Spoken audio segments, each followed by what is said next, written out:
को जीना चाहिए।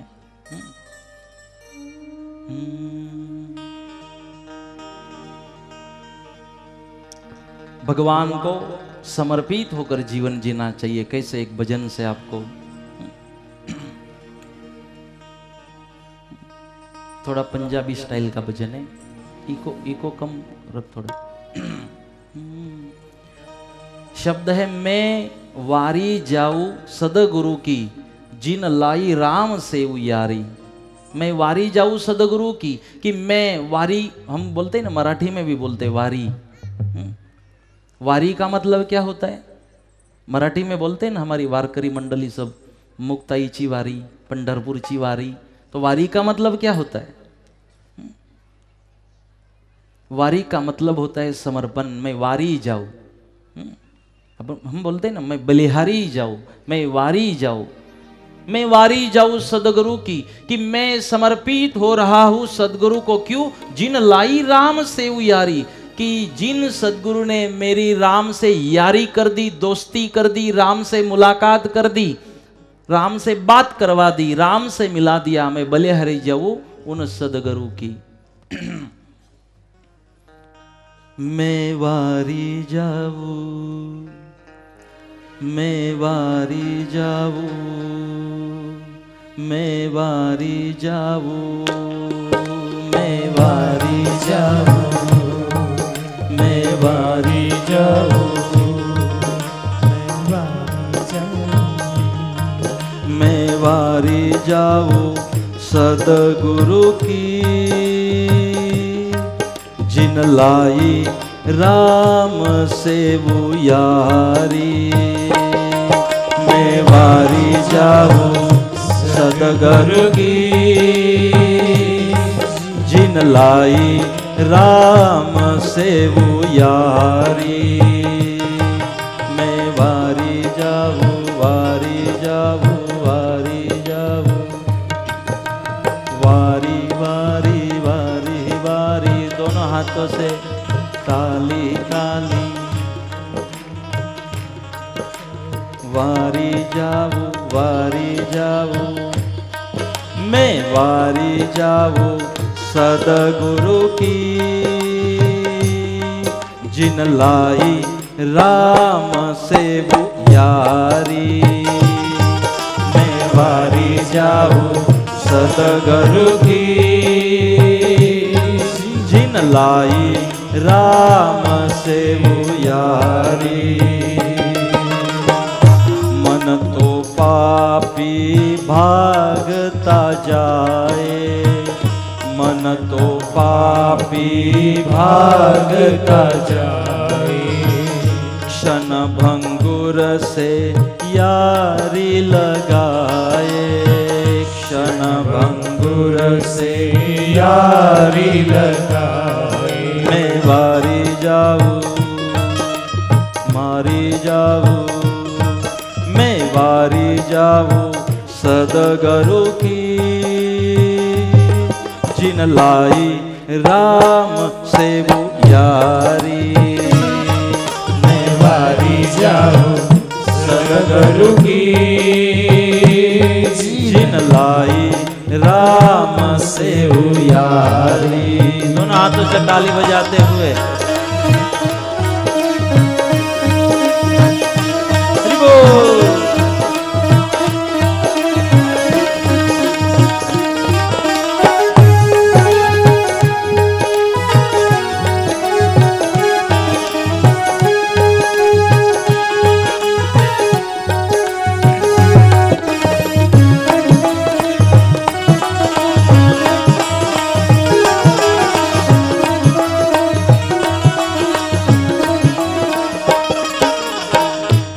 सदगुरु दाता मेरा दयालु, सदगुरु दाता मेरा दयालु, भक्तों पर रहता सदा कृपालु, भक्तों पर रहता सदा कृपालु। मैं वारी जाऊं, जय हो, मैं वारी जाऊं, हरि बोल। मैं वारी जाऊं, मैं वारी जाऊं,